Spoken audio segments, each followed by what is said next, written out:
Readymade top வாங்குறோம் இல்லையா, அதில் வந்து ஷேப் அடிக்க தெரியாதவங்களுக்காக இந்த டிப்ஸு.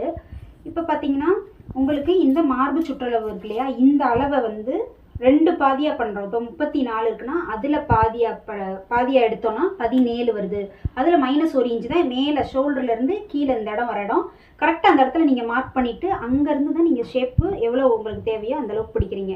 இன்னொரு விதம் வந்து இது கரெக்டாக எனக்கு இருக்குது, லைட்டாக வந்து ஷேப் இருந்தால் போதும் அப்படின்னா, இந்த பேக் சைடில் கரெக்டாக இந்த இடத்துக்கிட்ட இந்த ஷோல்டர்லேருந்து சமமாக அப்படி பிடிச்சி ஒரு 7 இன்ச்சு அல்லது 8 இன்ச்சு இருக்க மாதிரி, அதாவது மேலே ஒரு 4 இன்ச்சு கீழே ஒரு 4 இன்ச்சு இருக்க மாதிரி 8 இன்ச் அளவில் பிடிக்கணும். பிடிக்கிற தையல் மேலேருந்து பிடிக்கும் போது கரெக்டாக வந்து அந்த 8ல் பாதி 4 சொல்கிறோம் இல்லையா, அந்த சென்டராக கரெக்டாக வர இடத்துல ஒரு 1/2 இன்ச் வர மாதிரி மேலேருந்து மெல்லீஸாக பிடிக்கிறோம். இன்னும் கொஞ்சம் அதிகமாக பிடிச்சி அப்படியே மெல்லீஸாக பிடிக்கிறோம். அந்த மாதிரி பேக் சைடு மட்டும் நீளம் வந்து ஒரே அளவில் 8 இன்ச் இருக்க மாதிரியும், ஃப்ரண்ட்டில் நீங்கள் பிடிக்கிறதா இருந்தால் கரெக்டாக அதே மாதிரி நான் இந்த 16 இன்ச்சு சொன்னோம் இல்லையா, அந்த இடத்துக்கிட்ட இங்கேருந்து மேலே வந்து ஒரு 3 அல்லது 3.5 இன்ச் வர மாதிரியும், கீழே வந்து பாதி இருக்க மாதிரி, அதாவது மொத்தம் 7 இன்ச் இருக்க மாதிரி நீங்கள் நினச்சிக்கணும். 7 இன்ச்சில் பிரிச்சுக்கணும். மேலே 3.5 வர மாதிரி, மீதி வர அளவு கீழே வர மாதிரி அப்படி தான் வச்சுக்கணும்.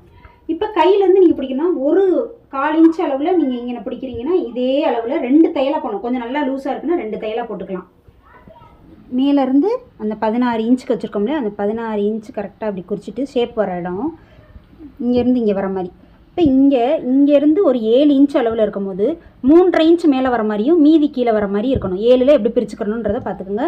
மேலே பிடிக்கும் போது இங்கே நம்ம மெல்லீஸாக தைக்கிறீங்க, இங்கே நம்ம ரொம்ப வி மாதிரி வளைச்சி தைக்கணும். அப்போ பிடிப்பு ஷேப் வேண்டாம் எனக்கு கரெக்டாக இருக்குன்றவங்களுக்கு.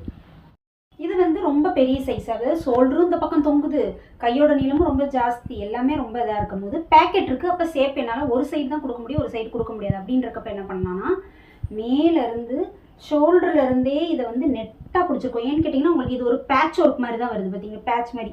அதனால நம்ம பிடிக்கிறதுக்கு ஈஸியாக இருந்துச்சு. அதில் பேக் சைடும் அதே மாதிரி ஷோல்டர்லேருந்து கீழே வரைய நெட்டாக பிடிச்சிருக்கோம். ஆனால் பார்க்க அப்படி தெரியாது. அதே போல் கைக்கும் பார்த்தீங்கன்னா எனக்கு கை ரொம்ப இதாகுது, இந்த சைடு பிடிச்சா ரொம்ப முறுக்குதுன்னா நீங்கள் இங்கேருந்து கூட அதை பிடிச்சி